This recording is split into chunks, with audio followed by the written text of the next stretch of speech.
And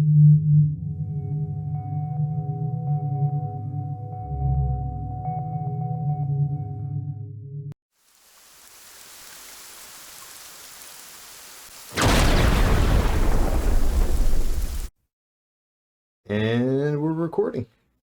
Sweet. Thanks for coming, bro. I really appreciate it.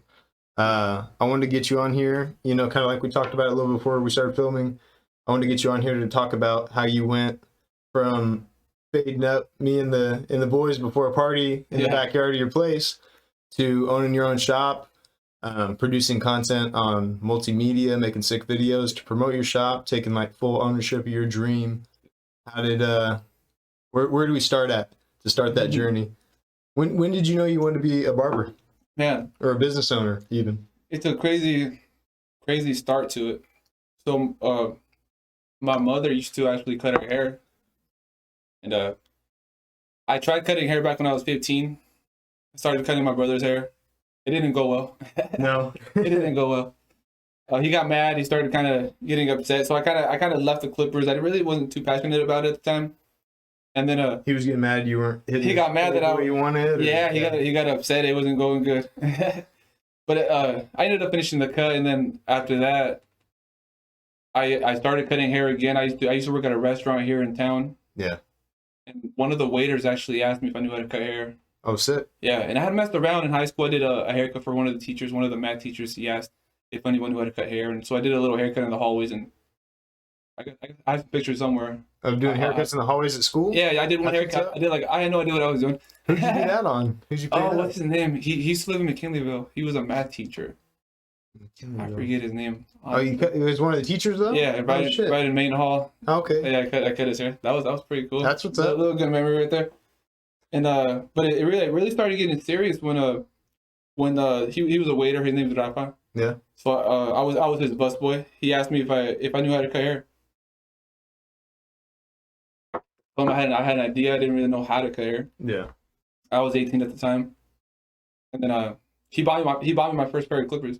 Oh, he did? Yeah, he did. Did you just tell him, hey, this is something I was thinking about doing, and he kind of... I said I'll do your hair, and then I said we can try it out and see how it goes.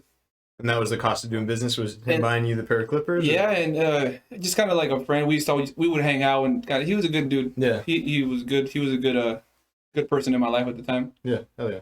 And yeah, so I started cutting his hair about once a week, and then from there I started getting better, and then before you knew it, my friends started finding out, and then he started telling his homies. Just a few of my buddies that would come around. Yeah. Yeah, some of the guys at the restaurant too. I would cut their hair. Oh yeah. Just kind of get together and have a little fun with it, and from there it really took off. That's when I started noticing, like, I started having 2 people, 3 people, 4 people on the same day. Yeah. And then I started thinking to myself, wait a minute. At that time, you were just doing it out of your house? Yeah, I had a little spot right here on the other side of the bridge. Did you kind of dress it up a little bit and kind of like just a chair in the kitchen, dude? Yeah, chilling, huh? Chair in the kitchen, yeah. And then we would barbecue and have a few drinks, whatever, at the time. Just it was all fun and no charge free, And I started getting the hang of it, and then I would go to my barber and I kind of would pay attention to what he was doing. Yeah. Never really asked him too much because he wasn't really the type to share. But, as far as like tips go, yeah, teaching, yeah, not too much, and just an old school guy, or yeah, okay, he just kind of like he really wasn't about teaching, he kind of was more about just doing it, kind of doing his. Here and there, he would actually care, but just depends on the mood he was in, Yeah, he could do a good haircut, but not quite. Yeah, I think for him it was more money. It was for him it was profit over passion instead of like as far as proficiency goes. Yeah. He wasn't as detailed, like you could say. I guess sometimes it would depend, but he was inconsistent with it. So at this age, you're how old? At this age, I'm 18, 19. Okay. Yeah. And how old are you now? I'm 31. 31. 31. And now at 31, you own your own shop here in Crescent City, over on 9th Street. Over on 9th Street. Anybody that hasn't seen this guy do his thing, you can check him out right here, and I'll link these in the description of the video as well. But you can check him out on Instagram at Rob Handles and at Coast Cuts for the shop feed. And definitely go check out some of the videos you produce, man, are pretty sick. Like, it gets in there and you got a guy walking in, I think in one of my favorite ones I've seen. And I mean, he obviously needs a cut or whatever, but you start fading them up, and it looks like your typical Instagram, you know, doing a cool fade video, but then all of a sudden it ends up you gave him like the nicest fucking mullet, like the Class A mullet I've ever seen. That was a great idea for content, man. Yeah, that's, you know, thank you. I've seen you adapt well to that. You're doing really good at marketing yourself. Do you find that challenging moving into that media space where, yeah, you're kind of an artist with doing the haircuts and stuff, but in the same aspect, because I've seen you do some crazy shit in people's heads, like designs and other shit. Right. But moving into that media space, was that hard for you at all, or did it kind of come second nature? At first, it wasn't so easy. Just researching and practicing, and that's kind of where it all started. Yeah. And kind of surrounding myself around the right people. Yeah. That helped a lot too. They were teaching you how to create video content, or teaching you how to market? Share the same vision. Okay. Yeah. So at first, it was kind of difficult finding people with the same vision, and then Frankie comes in. Yeah. And before Frankie, I was doing it. Yeah. But Frankie really, like, he came in and he kind of had he shared the vision, you know. Yeah. And then we kind of started building a team around that, and it kind of just took off after that. Yeah. And it's been fun. Was that something that he was one of your partners from the very beginning, right? Frankie ran the other chair pretty much as soon as you opened up. Frankie was he came in for a little bit, and then he ended up moving to Sacramento. Yeah. But then when he came back is when it really started gaining steam. Yeah, it got a good momentum. And now you're to the point where if someone wants to book an appointment with you, you have an app, right, set up, and you can log in, find when you have an opening, and slide in those time slots. Yeah, right off your phone. You can just...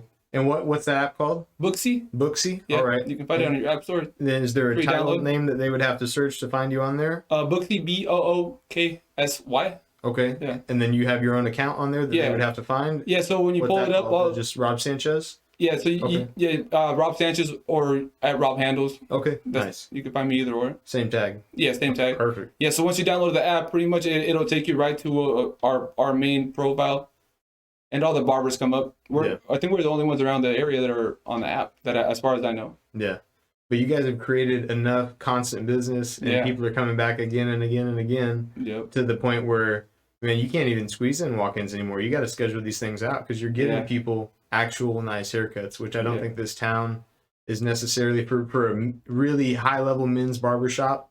I don't think this town has had that maybe in a long time, if ever. Yeah. Really. Maybe some of the real old school cats that were left around in the 90s, the old guys that knew how to do it good. But now, man, it just seems like when people walk out, it looks like they're ready to go do a photo shoot for the place, man. That's really that's pretty much the goal right there. Yeah. No, that's how you send them, man. You send them out looking like they're all scrubbed up. It's perfect, dude.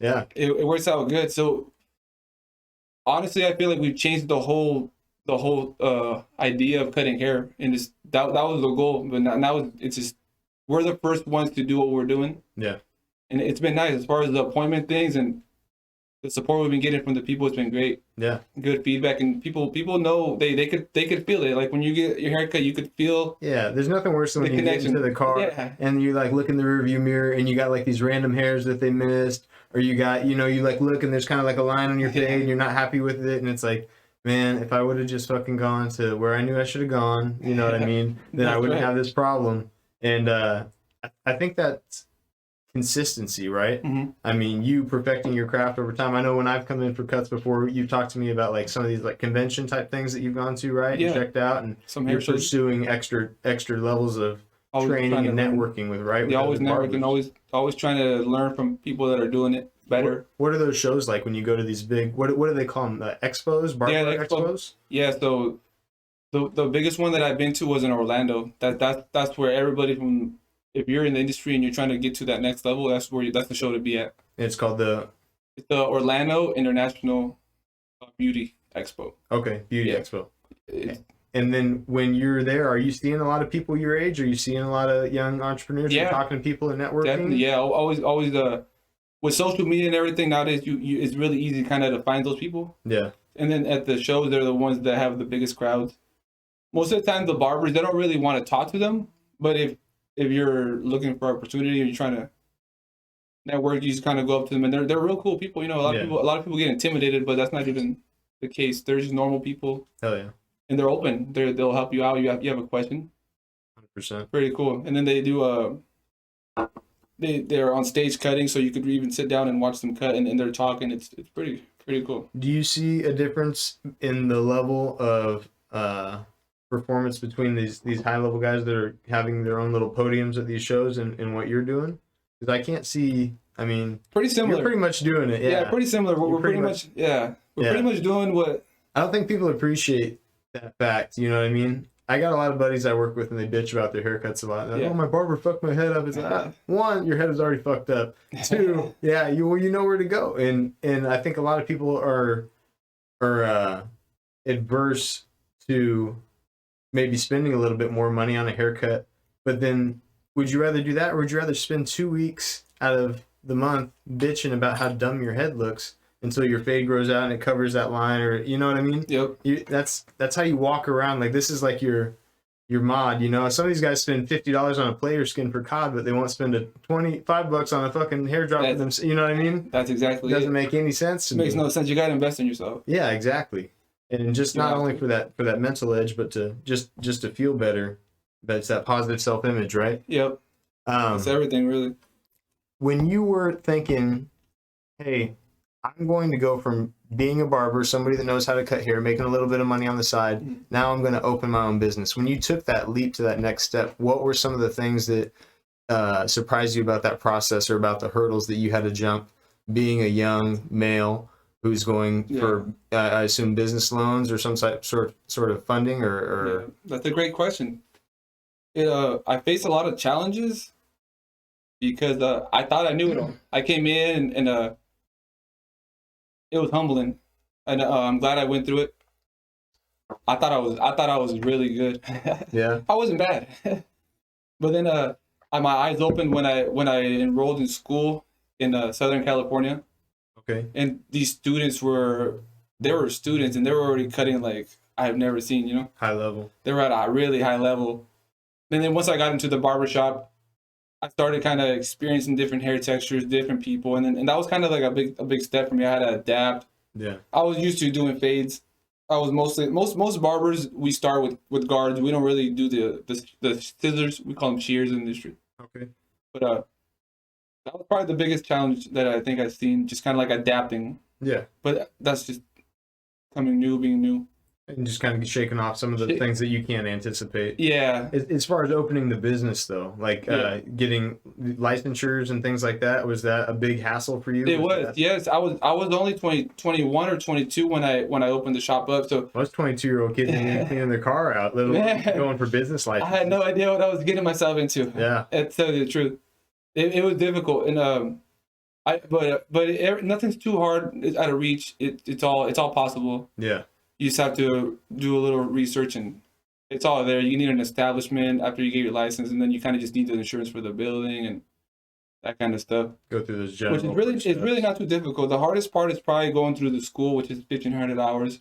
And then if you don't have support, then it can get difficult. Like, I've seen a lot of students fall, it just because they couldn't keep up. The basic barbering program is $1,500. It's 1,500 hours that you need. 1,500 hours. Yeah. Okay. And then how much does a program like that cost for somebody looking to get into that? Yeah, so it depends the school that you go to. Okay. So the one I went to, it was probably about 10,000. Okay. Level one. It was okay. It was probably one of the more affordable ones that for me at the time. Yeah. So and then but they can get up to 30, 40, just kind of depending. Yeah. Nice. So there's some like the Yales and Harvard. Yeah, it kind of just depends. Schools. Yeah. So me depends on how much money you got to blow on barber school. Yes, exactly. Depends. Do you see now, because it's been 10 years that you've been cutting hair? More?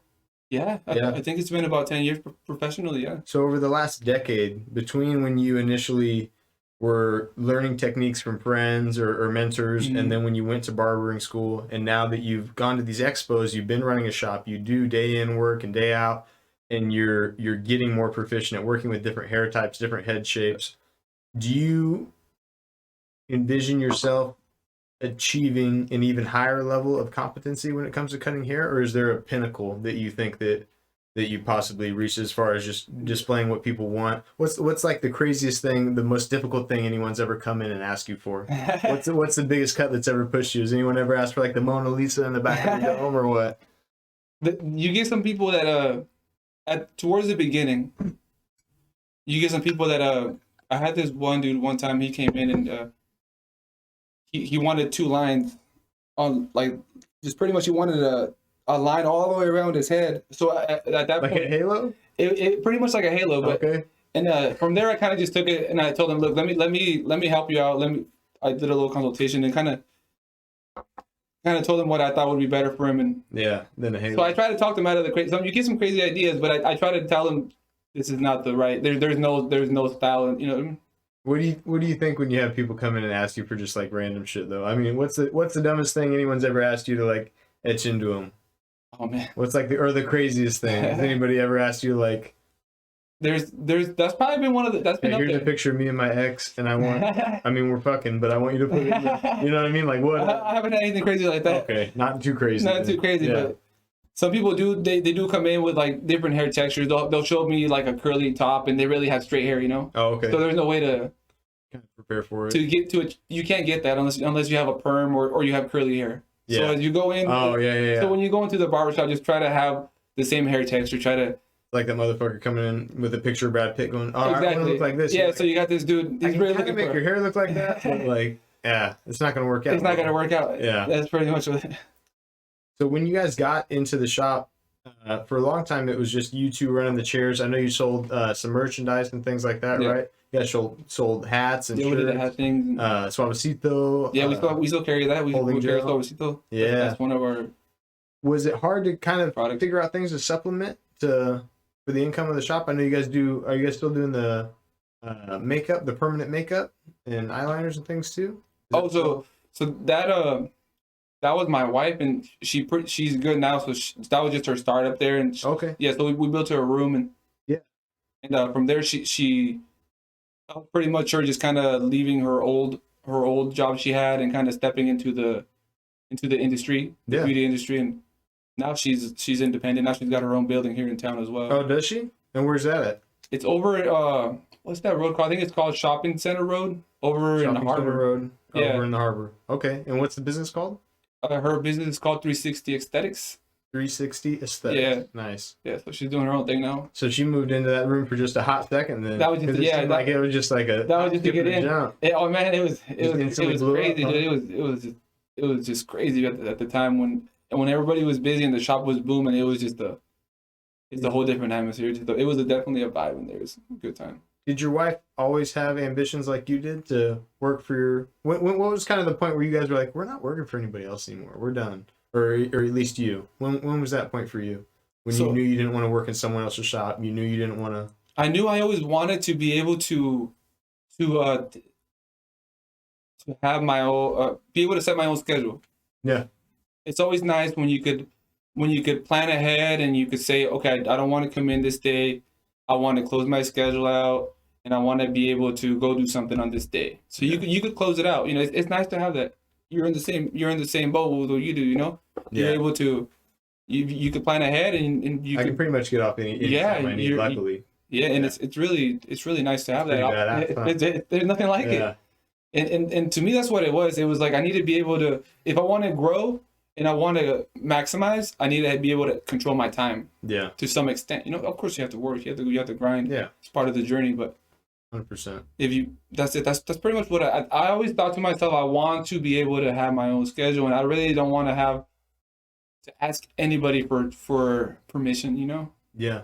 Respectfully. What do you think made that happen? Is a kind of linear thought in your head when you're growing up? Was it just seeing your folks working all the time and not having not because your mom was did hair as well? No, my mom was actually she said she cut your guys' hair. She did hair, but Okay. she didn't do it professionally. Oh, okay. She kind of just did it just to save a few bucks. Yeah. They were always into saving, dude. Oh yeah. Trust me. Oh my grandpa dude, he used to do everyone's hair with scissors. You know, yeah, the same old school mentality. Old school mentality. Yeah. She was always about saving, and so she would cut my hair, and then she would take me to. I would see the barber a few times a year, not too often. Before picture day. Yeah. Yeah. You'd have a Classic schedule. hair move. Yeah, exactly. Yeah. Yeah, exactly. And from there though, she was a caregiver. She did some field work and then she did some caregiving. Okay. So she was a grinder, but I always seen her. She would go to the swap meets in Galt. Yeah. And she'd buy blankets and she'd come over here and kind of like, and then she'd sell them for a little more. She made a little profit. She'd take the van out and she'd fill it up and come back with merch. And Yeah. she would everybody she knew she would. So I think it's kind of always been in the family. Gene. Yeah, the hustle gene. Yeah, getting what you want in that life. Yeah. I find that to be one of the most interesting aspects of talking to people. I think there was a study done that I heard about a year and a half, maybe 2 years ago, where they determined that the average income, I think they said at $90,000 or something like that, a person's happiness index doesn't change whether if they make at least that amount of money, then their happiness index doesn't change beyond that. So that's kind of like the base level of money needed to kind of live and buy like little nice luxury things that make you feel good. But after that, when they talk to people, they describe their time as one of the most precious commodities above money, above luxuries, above comforts and expensive foods and drinks. They describe time as one of their most highly regarded commodities. Yeah. And I think that people don't realize how much potential that their time has. I think that people our age especially don't realize how much potential you have just with your time alone. Imagine you spent every third hour reading one article about astrophysics because you want to be an astrophysicist, or you bought an astrophysicist study guide and books and things like that. Even though you're not going to school, you can make yourself very proficient on this subject. I mean, and that's just an example. You could do anything. Yeah. But I don't think people appreciate their time, man. Yeah. People don't value their time enough. I feel as somebody that does value their time and utilizes it so effectively to get the things you want out of life, what do you think you see that hinders so many people from taking full advantage of their time? I think distractions. Maybe they're not ambitious enough. Maybe they don't know how to do it. They don't. A lot of the times, people just don't know, or they don't have interest for it. That's what I feel like. It's like, and a lot of the times, I feel like it's distractions. They're just really not putting their full attention into one thing. If you put all your attention to one thing and kind of just attack it every day, it's consistency. Yeah. Like you said, consistency is the biggest thing. Well, it's hard too because that kind of focusing down from maybe a plethora of things that you're distracting yourself with, and you're not really being proficient at any of them, to restricting yourself down to a few things, but really getting a high level of competency at those things. It seems like the biggest thing that stops people is a lack of vision, knowing which one they want to pick and which one they want to stick to. Have you found that being a young entrepreneur, a business owner, an artist that's self-employed, when you're looking at ways to expand your business or ways to grow your clientele, I mean, at this point, it seems like you pretty much have all the clientele you want, you know what I mean? Because of the product that you've created, which is high consistency, high quality haircuts. That's right.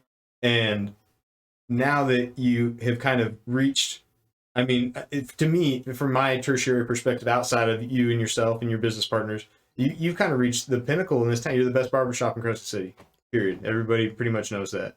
But when you see yourself 10 years down the road, what are you thinking? Are you thinking of another barbershop, kind of licensing out your name, sending a peer or one of your proteges to go open a shop and pull off that and do like a marketing thing? What are your thoughts for that? Have you thought about expanding to Brookings, opening a second shop?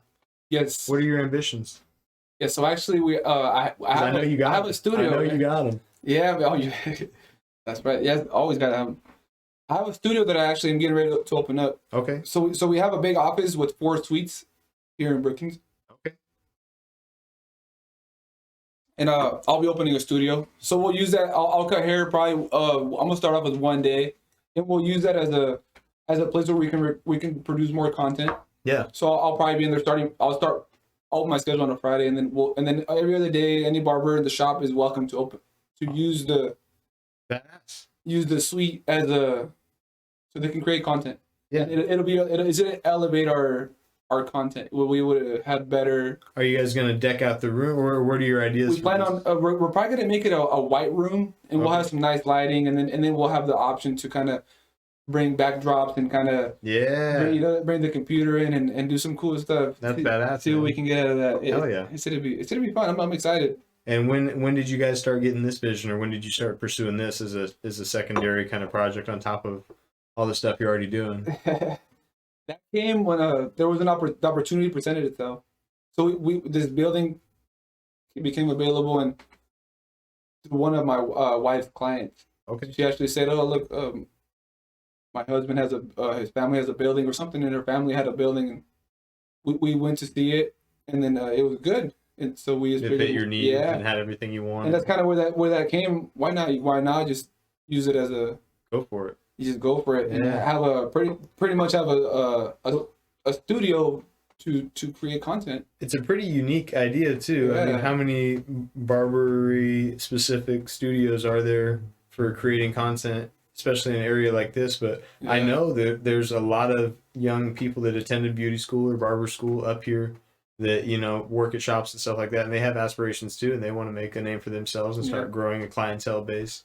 I'm sure that'll be really successful, man. I'm excited Yeah. to see you do that. Thank you, man. Where can people keep? Is that going to be under the same? Are videos and content you create there going to be available on the Coast Cut? Yeah, site? everything goes to Coast Cuts. Okay. As far as the name, there's really no name. It'll probably be something to do with Coast Cuts. The name will. Yeah, the name will. I'm not really sure exactly the name. I'm thinking Coast Cuts, like private studio or something or along that. Okay. Nice. And then it'll be more private, so it'll probably be it's a private studio where Why Coast Cuts is the name for the initial shop? Was that your call? Was it Coast Cuts. You and the wife? Was it?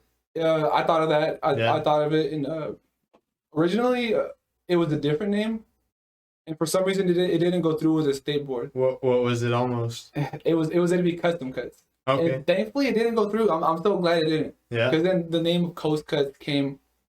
And That's a pretty cool name. that just Yeah. fits. Custom Cuts kind of generic. yeah, Coast Cuts is like this yeah, area. It's got the exactly. vibe. Yeah. At the time, I was like, man, I was thinking it was good, Yeah. but then after it didn't go through, I'm not sure why. Maybe there's already another one that's Yeah. It has I'm a not- trademark. or yeah, something. because it's just generic. It sounds common. It sounds Yeah. like you can find it anywhere.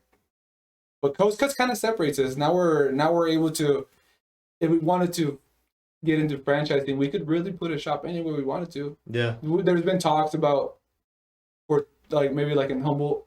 Okay. There you go. We could even do something like in Southern California, anywhere really where there's a coast. You can see a Coast Cut. I think you guys would do good over in Grants Pass or Medford too. Yeah. Man. Branch out, multi-state. That's right. I don't know what that requires as far as licensures and things like that. Yeah, but it's another license. It's just getting your I'm pretty sure it's pretty similar. As long as you're coming from California, you have to get your Oregon barber's license. But I'm sure as long as you're the one that's kind of certifying the talent that comes Yeah. along, as far as the people that works there, I don't see why that wouldn't be something that would be great for you, man. that would be a If you could get everybody kind of up to your level, or at least nipping on the heels, and you're doing that on a widespread basis, because that's the part that's hard, man. It seems like when you're going out to places now, you go to a Great Clips or a Supercuts, or you go somewhere, and it's just the inconsistency. You got some Yeah. fresh-faced kid right out of school, and and it's fine, and everyone has to learn somewhere. You know what I mean? But it's nice to have a shop that you can walk into and know the product that you're gonna get. Yeah. Especially when it's the haircut that you have to wear on your fucking head for, you know what I mean? Oh yeah. For the next however long until you decide to either go get it fixed and double your investment in the haircut, or just Yeah. go the whole other way and shave it, do a code cut, and just say fuck this shit. You gotta have some pride. The barbers gotta have pride and care about the product they're sending out. What drives you to go out and do these things? What in it in itself is something that drives you to go do this? Is it just to provide for your family? Is it just to give yourself the freedom to be your own boss and kind of do something that's not traditional and more artistic for a living? Is it what drives you to pursue this as a way to provide for yourself and your family? And what made you go all in on this? To be honest, I felt at one point like I was good by myself, and it was easier just kind of like being by myself, and you don't have to worry about anybody else. It could just be you and your client. But I really think it's just kind of giving opportunity to people. That like right now we have mostly apprentice barbers in our shop. Okay. So we're bringing these guys in. We're handpicking our team, and we're showing them the blueprint. Don't know how to do it right. We're showing them how to do it right. We correct them. we're pretty much running a school at a barbershop, and you're getting paid at the same time. That's awesome. You just got to cover your part, which is the booth. But they have guys like you and Frankie there to make sure that no one walks out with anything they're not happy with. Yeah. Too. So it's better than some place where you might not have that experience hand to be like, hey bro, hold up, step back down for a second, I got you. Don't worry. Man, and the training we're doing, Daddy's here to make sure everybody goes home happy. Yeah, that's exactly it. And the training we're doing, it's just next level. Like when I'm able to help out, or Frank is able to help out, you just learn so much. There's nothing like learning from someone that has already done it. And the person feels it and they appreciate it. No, they do. And that's something people want to complain about. Oh, I don't have, however long to get a haircut. And it's like, would you rather spend 10 more minutes in the chair and have a haircut, like essentially a hat that you wear around all day that you can't fucking take off, that looks dumb? Or you want to wait that extra 10 minutes and get a good quality cut and maybe spend $1 or $2 more? It just seems like a no-brainer. It really isn't. For me, at least. I don't know. It's like everything. I mean, just when you wake up in the morning, you feel good, look good, feel good. Yeah. And I mean, it's not everything. I mean, a lot of people have just straight big head and no beard. All they got's eyebrows, and that's fine. If that's not your haircut's hitting your thing, but if you got hair and you want to have hair and you want it to look good, it's like, you're stuck in that shit, man. Like, what are you doing with your money? Hair, you probably should go find someone that can do it right? Yeah, I know. People are just being cavalier with their finances, you know what I mean? It's like, just invest. It's a little investment, and actually, it could pay. It could pay. Maybe you meet the girl of your dreams with a nice haircut. Maybe the job that you wanted for so long, or... Well, it's palpable, right? When you see somebody walking down the street, you can tell if that person cares about their appearance and the way that they're perceived, and they're, you know what I mean, a conscientious, if nothing else, person.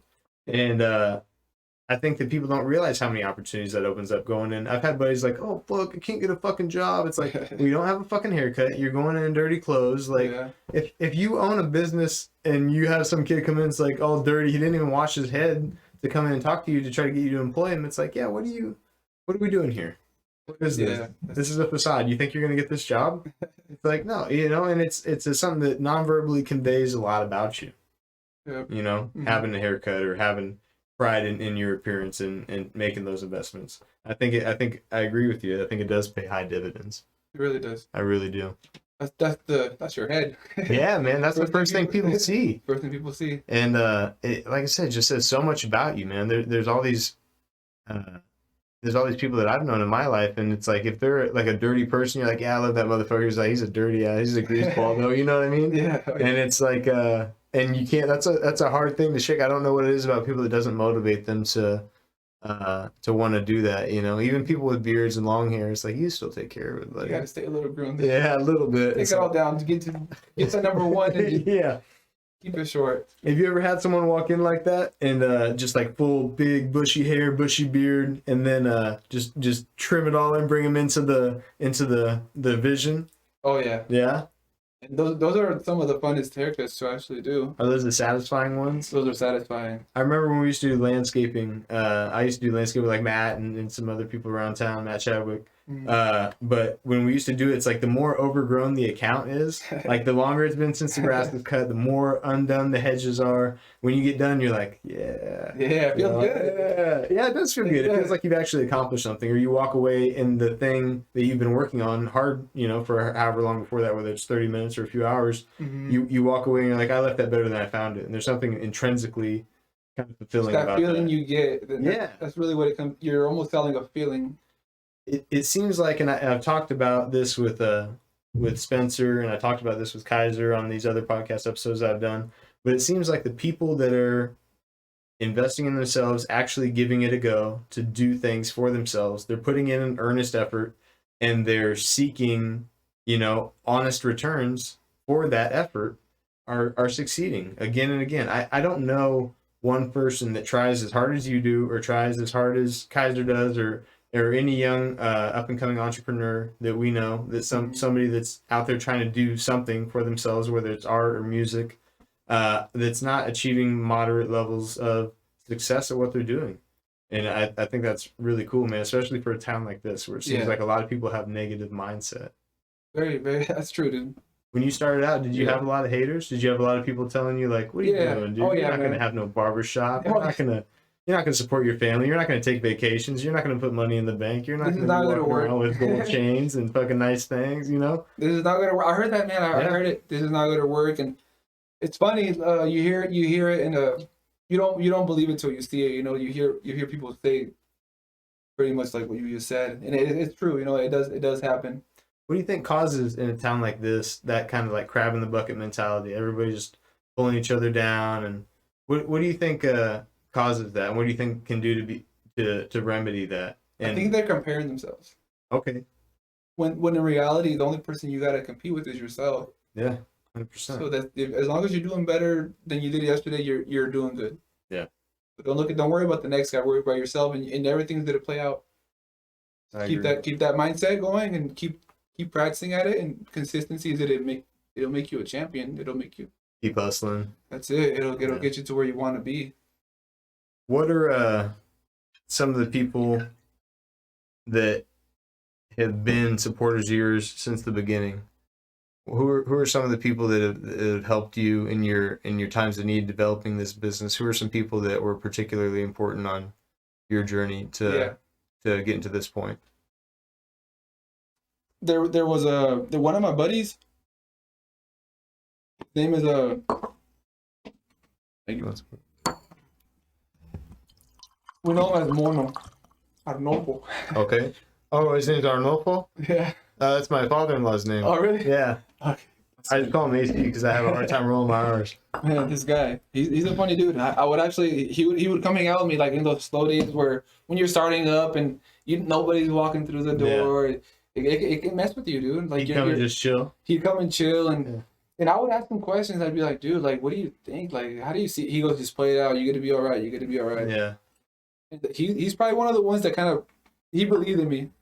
He believed in me, and I'll never forget. You know, he kind of. And I was young. When you're young, you really just. I was trying to figure out which direction I really wanted to go with. Am I making the right choices? Should I stop? Should I go to a different shop and kind of just. And that's the most people when they leave school, they go work at a shop and they learn it and then they kind of go open their own shop. Yeah. I did it the other way around. The opposite way. The opposite Trial way. by fire. Yeah, exactly. And I learned a lot. But that I would say he's probably one of the ones. And then my wife, she's been supportive. And then my brother, she's driven like you, right? She's also she's a very hard worker. Trade. She's a very hard worker. Yeah. Yeah. She's at first she really was there's always a fear. But once she crossed that line and she kind of just took off after that. Yeah. She started doing the eyelash thing and then the word got around and now she's known as one of the top in the area as for her niche. Yeah, that's awesome, man. I think that you're right. I think it is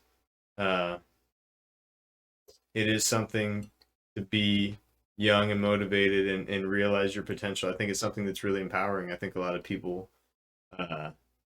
never had that experience. You know what I mean? They never had that kind of experience of coming into their own or doing something that they really enjoy for a living. And shit, that's still something I'm trying to get down. You know what I mean? But I think it's something that's important to pursue, man, on a self-fulfillment level, even just at a base level. I think people that don't kind of pursue a little bit of a dream to some extent, whether that's having a family. Some people have their dream, man. Some people's dream is to have whatever job, they don't give a fuck what it is, but go home and hunt and fish and fucking be with their family, or to go on trips, or to go visit places, or to go party in Vegas on their weekends, or whatever, you know what I mean? Yeah. But it seems like people that have a dream to create something, or to help people, or to affect the world around them, it seems like those people have a real sense of fulfillment, and people that never find anything that makes them happy really seem to have a sense of hollowness to them. Have you found that as you see older people, especially? I found it in that never quite found their niche. Do you recognize that in people ever? I do. I see some people that are they're a little lost. Yeah. A little distracted. And I'm not sure. I'm sure you could always change, but I don't know if they want to change.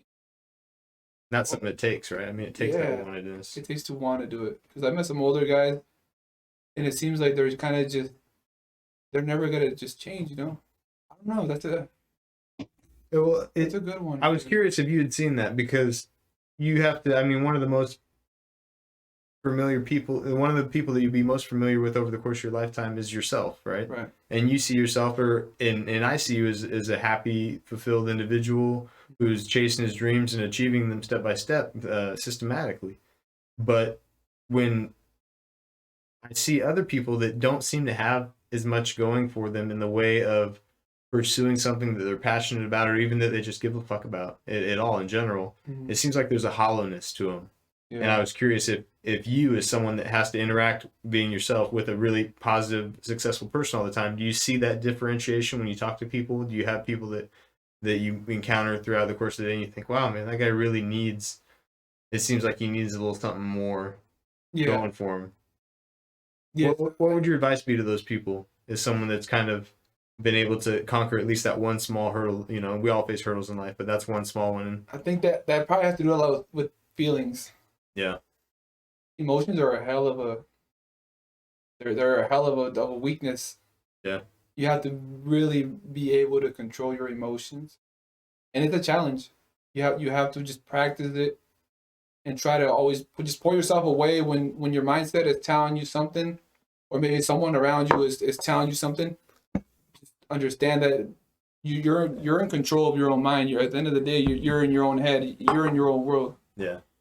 I think it controls that but you. Yeah, and I think it kind of just comes down to how strong your mindset is.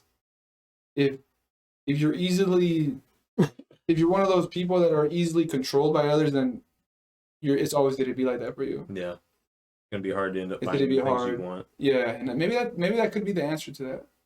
So not only for yourself, but monitoring those people that are around you as well. Try to surround yourself with people that. Seems like that's kind of a big part of that, right? The crab in the bucket. Part. If you don't go into the bucket, then you don't got to worry about the other crabs. That's that 33% rule. What's that? I'm not familiar. The 33% rule, it says surround yourself with people that you. The first 33%, you could say you surround yourself with people that can teach you something. Yeah. The second 33%, it could be people that are on your level. Okay. And the other 33%, you surround yourself with someone that wants to learn from you. There you go. So you're pretty much being mentored, and you're mentoring, and then you're surrounding yourself with people that are also doing the same. Yeah. I That's like that one. That's one of my favorite ones. What are some of the people that you've met that are also young business owners in your lifetime that have influenced you? What are other people that you saw kind of coming up and pursuing things and achieving small goals as a young person who kind of inspired you and said, yeah, you know what, I can do this. If this person's doing this, I can do this. They're kind of showing me the path a little bit and giving me some inside scoop. Yeah. So there's this barber that I follow.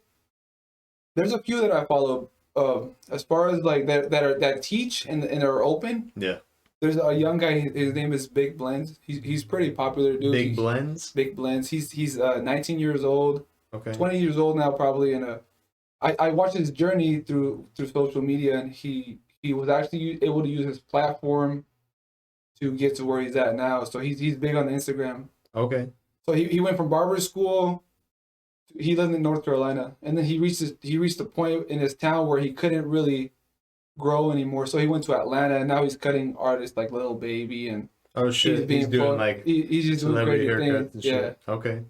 And it kind of depends where you're at too. Like if you're a single dude, you really could. Even with a family, you could, but the wife has to agree. You know. Yeah, for sure. It seems there's definitely endless, man. And this industry is all about marketing and anything really. It's how good are you at marketing? You know, marketing will get you where you want to be. When do you think you realized that about marketing? How important it was, or how pivotal it was going to be to your success? I realized it after. I think really after just MySpace all the way back then, or what? Man, I would have to be honest. I would say Instagram. Instagram. Okay. I knew what I wanted to do. I just didn't know how to do it. So I seen Instagram when Instagram first came out. Yeah. I seen the potential it had. I just wasn't able to. So I had to teach myself. So I had to get better all around. Yeah. And Instagram is still going to be open for the next 5-10 years. It's still going to be the number one thing. The number one. Yeah. If you're good at it and you get good at what you're doing and just produce content, you're gonna on a daily basis. You almost have to do it on a daily basis, and you have to be able to make good content as well. Yeah. That's what they say. Content is the new currency. 100%. I get bad with that sometimes because I forget. I'll make a post or something I'm trying to promote, something I'm trying to do, whether it's music when I was doing the band thing or whether it's this podcast. I'll forget to do the hashtags. You know, you're supposed to. Yeah, the And that's part of it, though. It's part of Yeah. helping people that are looking for content like yours end up finding it. Mhm. It's part of directing them towards the thing that you're creating for them. And it's sometimes it feels weird though, right? To be like hashtag fresh ass cuts, hashtag fuck all the other barbers in this town, hashtag, you know what I mean? Like sometimes it feels weird to hype yourself up like that, but I think that willingness to kind of sink or swim, I mean, fuck, that's the whole thing, man. That's the whole battle, right? That's the initial level. It's like get out of bed or just lay here all day and waste away. You have to do it for yourself. That's it. Seize it. You have to seize it. So what's been going on, man? You got anything cool coming up with the shop? I know you sponsor a lot of stuff, right? Are you guys doing a soccer team this year? Are you guys still slaying into that? Let's see, what are we on right now? We sponsored Lost Boys. Okay. In down in Humboldt. Nice. That was they were one of the ones that, and then that's that was Lewis and Orion still Coates' original gym, right? Yeah, due to the times and everything. Yeah. Everything's on pause. Yeah. But they were still able to go. But I think at the end of the day, they actually got canceled too. They had a Washington meet and tournament, and then it ended up not happening. But our latest one was Izzy Richardson. Oh yeah. Down at King of the Grind. Yeah, King of the Grind. I'm trying to get Meech and Matt to come on, and I think that'd be really cool. I think they're actually going to come on a week from today, or maybe next Saturday, and they're gonna. Richard is doing big things, dude. They really are. His son's kicking ass. It's inspiring, dude. It really well, man, I tell you what, there's a reason that I'm getting all these people on the podcast because I'm trying to find all the people that are doing things, man. There's a lot of. I want to talk to these guys and see what they're doing. You know, I'm learning from watching you guys. You know, you were, like I said, you were an inspiration to me, man. Matt, obviously, and Richard, and watching all these guys go after the things that they want in life. You know, and Kaiser, you know, and he's young, and he's hustling too. Kaiser's got it, dude. It's inspiring, and I want to share the things that I'm seeing from my perspective with the world, and I want these other people to see that, you know, people get that negative mindset, man, like, oh, Crescent City, I'm not going to be able to do anything here. It's like, if we all invest in this area and we all do our best to kind of elevate each other, you know, I mean, there's no limit to I think the positive change that people can make, man. I think they really underestimate themselves and each other as a network. That's it. I really do. We could all get together and it would be an unbelievable movement. I've seen you in some of Matt and Richard's media stuff for King of the Grind. You've been down there holding pads and working with the kids and stuff. Are you train a little bit too? I do. I like to get in there and I help out, and I'll hop into the adult class and hit the bag a little bit. So that's all brand new stuff down there, right? Yeah. I mean, everything I've seen, they got brand new uppercut bags and double end bags, and they got a ring, and they got ropes, and they got 45,000 kids running around the place, fucking throwing clean combos and holding pads for each other. And I mean, it looks like they're really going. Have you enjoyed being down there? I do. That's one of the things that I wish I was closer to it. Just kind of being 30. It's not too far, 30 minutes away, but it was nice being 5 minutes away. And they have a new location now, right? They have a new location. Where's that at? It is going to be on Washington. I believe it was the old martial arts spot. Okay. Over kind of next to the high school right there? Yeah, right next to where charter school used to be. Yeah, I think it's where the Dang Zang Ryu Robin used to do her Hawaiian jiu-jitsu out of there. That's the one. Yeah, so they're in there now doing boxing so I out of think there. He's renovating the spot and he's kind of getting it ready to go. The spot they have right now looks really cool. They did a really good job with the aesthetic. There's definitely a cool vibe down there. They got a ton of kids. Really looks like they're running a really good kids program, and I'm really happy for those guys. It's nice. It's a good opportunity. It's a good for the community. Yeah, for sure. Everybody needs to help on. I know that you do a lot of that outreach, man. How important is that stuff to you? Doing kind of some sponsorships and things like that, and kind of giving back.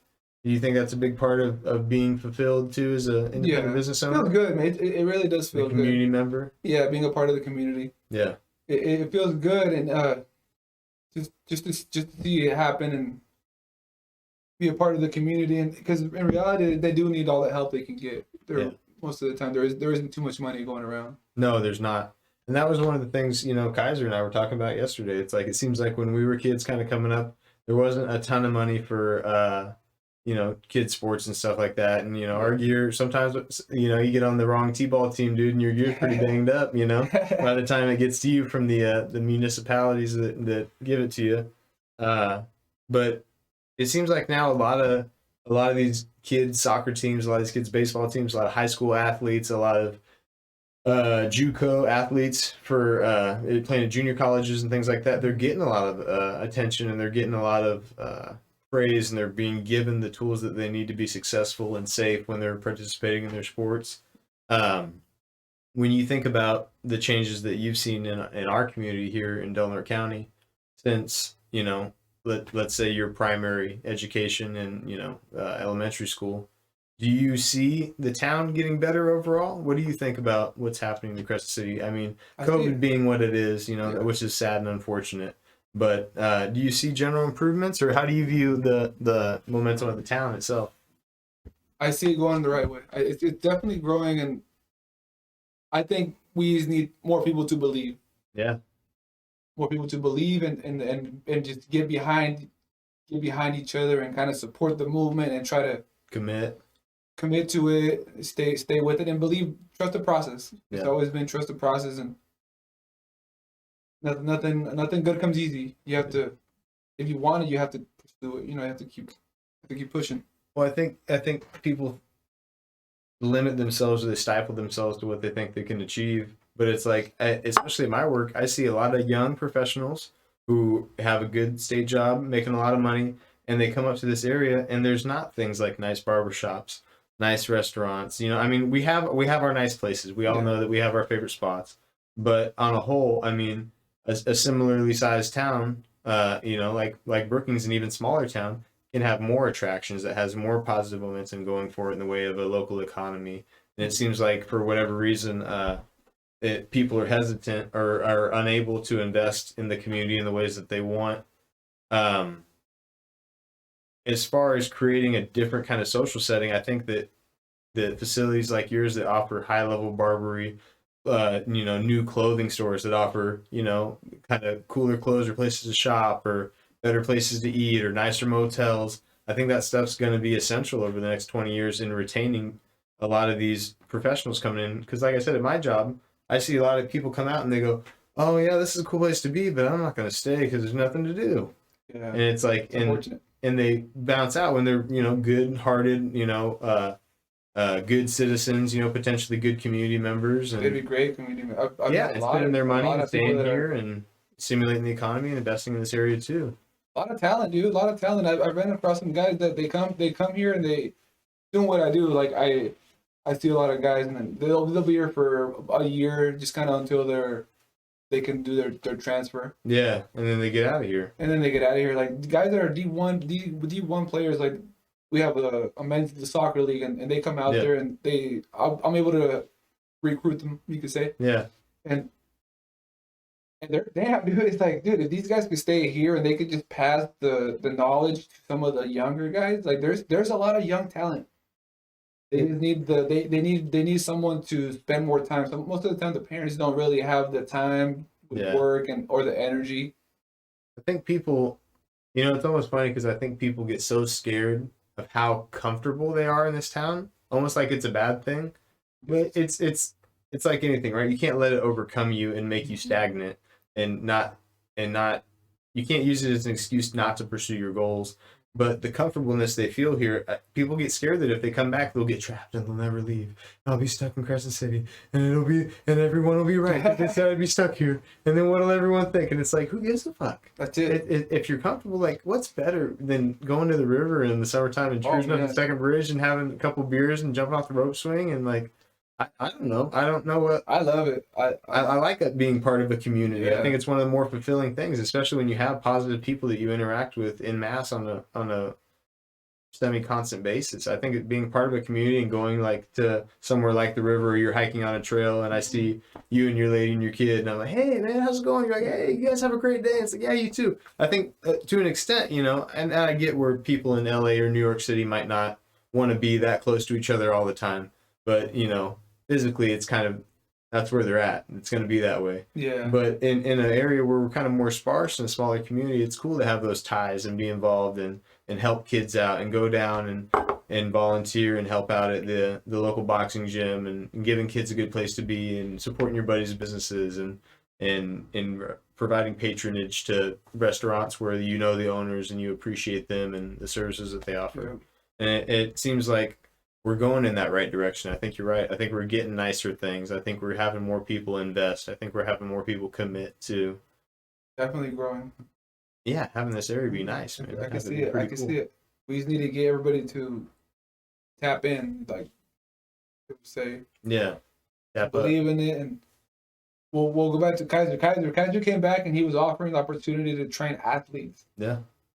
It's unbelievable what he's able to do with these young athletes at such a young age. My son, my older one, RJ, he was teaching RJ, like RJ was doing crazy footwork. He was 8 at the time when he started working with him. Yeah. And he pretty much just leveled him up quick. He sped him up. He pretty much got him a few years ahead in a few months. For soccer? Just footwork wise. Yeah. So he specializes in footwork. Like some of his any sport. Yeah, any sport. Okay. And that's what it was. It was like how to get around cuts, like drop your shoulder low and turn low, so you lateral get movement, stuff like that. Okay. And he was doing good, and he just couldn't get everybody to believe in it, you know. Yeah. But he's selling good product. It wasn't even, and it was really cheap. He was really like giving it away. Yeah. I think now that he's back, people are kind of seeing what.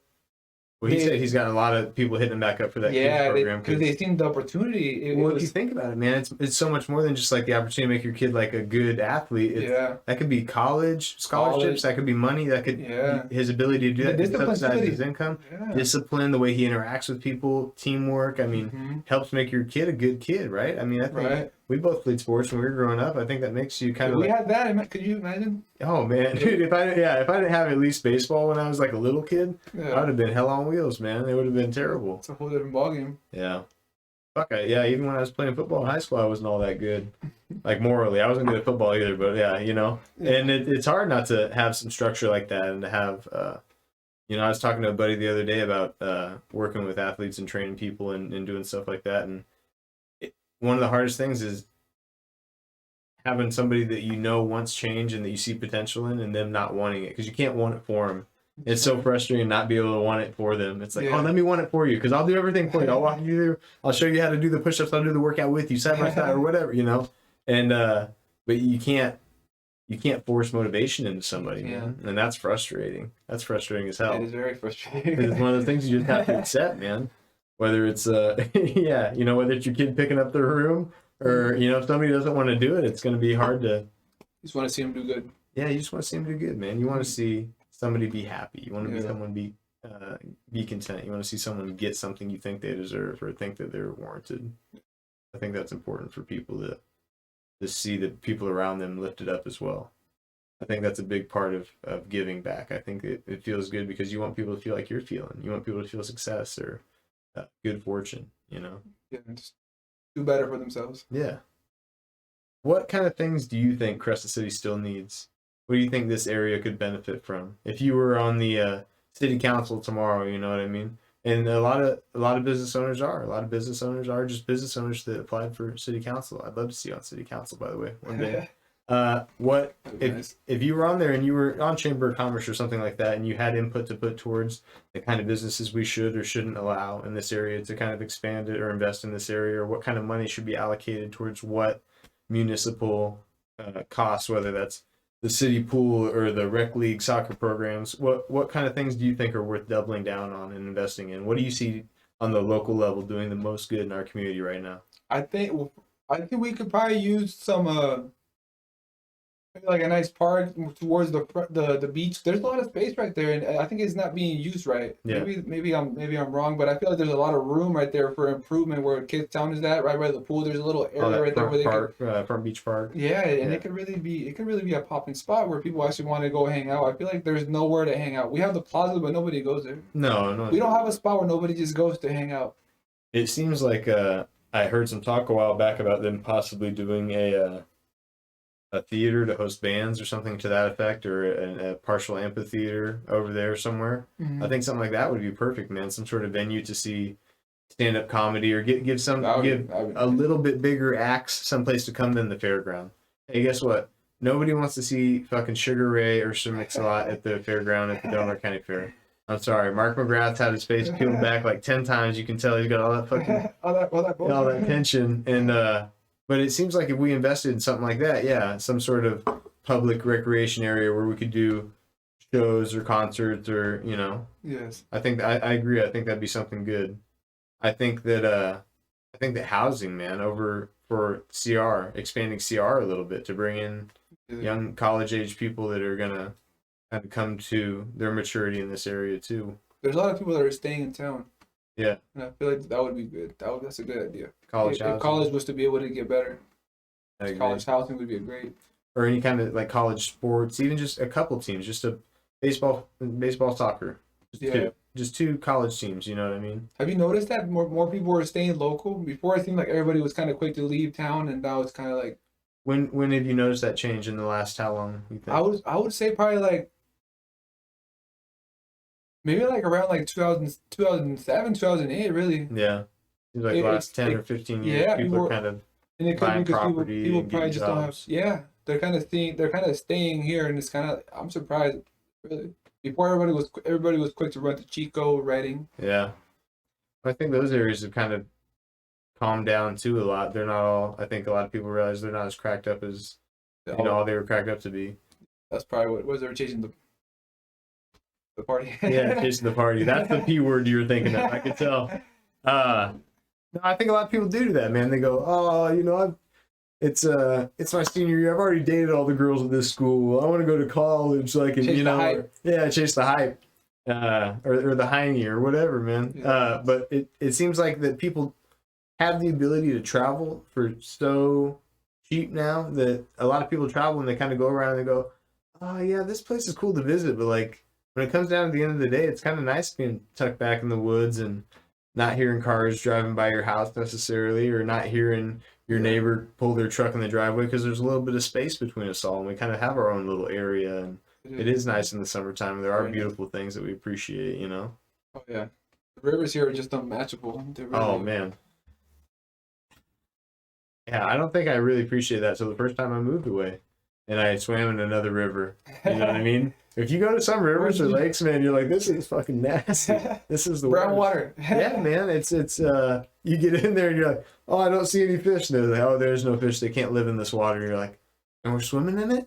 What are you talking about? It was culture shocking, wasn't it? Yeah, man, it was a big culture shock, because you take clean air and clean water for granted. As basic as that should seem, that we should all have that clean air and clean water. I mean, when you go to cities like Orlando, Florida, or and go down to LA sometimes on a bad weekend when there's a lot of traffic, and sometimes that air blows in and you feel it and it kind of sits with you a little bit, because we're used to breathing, fresh, straight out of the redwoods. Yeah, we're good to go. We get that fresh air all day. Take it for granted. One of the things that I wanted to talk to you about too was some of the methodologies. So I've thought too about going back to school, actually, and going for my job and going back to school and achieving a trade education in some fashion, whether that's plumbing or electrician or barber school. How important do you think it is that kids have different methods to achieve a career than just being kind of force-fed that message of, because I really don't remember a lot of that when I was in high school. I don't remember a lot of teachers not pushing college and even mentioning trade schools as an option. Hey, you could make $70K a year being a welder, or whatever. Do you remember a lot of that in school? Do you feel like that was something that was presented to you as an option coming straight out of that age? It never was. I can't remember, really. I think I had one teacher tell me, like, I think you gotta find something else besides college. Yeah. Mr. Gusick, you remember him? I was just about to say, Tim Gusick was the only person that said, I firmly believe, and he said it a lot. He said, I firmly believe college isn't for everybody. Yeah. And he was one of the only ones that encouraged trade schools. Yeah, so he was a good one. I liked him. Yeah, he was a great teacher. He actually didn't really think there was only one route, which they try to push Yeah, they do, and I get it. You know what I mean? That's the program. It's a safe route. Yeah, that's what they all did. I don't even know if it's a safe route. It's just the program, like you said. Yeah. Well, that's what they all did. That's what they had to do to get their teaching credentials. So anybody that was telling us that had gone that path. So it was probably hard to be non-biased. It'd be nice if they were to show you other things instead of like throughout your whole school time you're learning. You're wasting time probably. A lot of the kids are it's broken. I think we all know it's broken. Yeah. Well, it's not. It's so. It has to be so broad to accommodate everybody that it's not specialized enough to actually help anybody. It seems like. Yeah, I think you're right. Because, I mean, how helpful would it have been if you were going and you do your first 2 years, you know, your freshman, your sophomore year, and you're writing essays and you're doing algebra and all that stuff's fine and dandy. And then your junior and your senior year are specialization classes, and you took a social media class where you learned how to edit video and string together clips, and you took an introduction to barbery class or something like that. Like, they had vocational skills taught in public schools. Yeah. I mean, how practical would that be? You know, they took out things like shop and you know, mechanics and welding and things like that. It seems like there's less and less of that all the time. It's nice. You have to have it. Yeah. Like, well, it's so construction practical. tech. Yeah, it is. I know a lot more people that are out and own their own houses and are out of debt and have a family that they fully provide for with a trade school certification than they do than standard degrees. I know a lot of motherfuckers are just now getting out of school. I'm 29, you know what I mean? I'm a few years younger than you, but I know a lot of people that are getting out of school just now, and they're kind of like, well, okay, now what do I do with my astrology degree? Like, what happens now? And it's like, nothing happens now. Your debt just sits there until you know. You got to be careful with the debt, man. They trap a lot of people, man. They trap a lot of people. They trap a lot of people. I have friends that are still paying their debt and they never finish school. You have to be careful when they get you because you're so young. For the young ones out there, you have to be very careful what you're agreeing to. Well, it's kind of like you said earlier. They convince you it's the safe path, right? They convince you. I think they know what they're doing. They understand that at that age you're not. I don't think they do it maliciously, but I think they do it thinking, look, either you're gonna do this, or you're gonna be a fuck up anyways. It's like, yeah, but if you do this at this age, and the person doesn't know that they want to commit to this career, then now they're unsure going into a level of education they've never had to cope with before, and then on top of all that, they're trying to picture themselves doing this thing that they're learning for the next 50 years at that time. I mean, you're pretty young when you're 18, 19, 20, you know, those classic college years to really decide or know yourself enough to know, you know, sometimes for some people, that wasn't a problem for you, obviously. You kind of, you had the vision like we talked about, but I got lucky. Yeah. Well, I was lucky enough to see it. I mean, it's not that simple, is it? Is it as simple as luck? A little. You think? Maybe just being around it. Maybe it was born in me. Yeah. I definitely think it was my parents had a lot to do with it. I think the way that they kind of would just kind of knock something in my head at all times, and I kind of just picked it up. Hard work, luck I guess is a word that is overused, but just to sugarcoat things. But yeah, kind of all encompassing. Yeah, but it definitely the luck just means hard work and believing, you know, staying consistent with things. Yeah, your parents gave you good values, man. Yeah. Right? That's essentially what you're saying. That's important. I think that is important. The work ethic and hard work is something that gets skipped over for things like manners or politeness sometimes. It's like certain things seem to take precedent when it's like, man, values are really important. Hard work, dedication, consistency, all the things that have kind of brought you to that level of success. I remember one of the things I was talking about with Kaiser and with Spencer is it seems like when someone truly enjoys the craft that they're performing, when they're truly giving it their best effort and their honest effort at providing the highest quality of service that they're capable of, they get that moderate level of success. And it seems like without that, you know, not only on a personal level are people hollow, but it seems like on a professional level, when people just try to mass produce bullshit quality goods and services, they fail. Yeah. And I think that there's something to doing what you're doing and giving it the best effort and giving it the attention to detail that it deserves. I think there's quality over quantity. Yeah, exactly, man. Yeah. That's black and white, it seems like. Yeah. I want to thank you for coming on, man. I really appreciate it. I know you. that I want to offer you an open invitation to come back anytime you want and talk about any developments or anything else that's going on with the shop. One more time for anybody who wants to check out Rob's stuff. Rob Sanchez at Rob Handles or at Coast Cuts on Instagram. Check him out. Follow his Fresh Hats Cuts. Get yourself an appointment. Get yourself appropriately cut up, faded up. Nice talking with you. Yeah, no problem, man. Thank you for coming on. I really appreciate it, bro. Good times.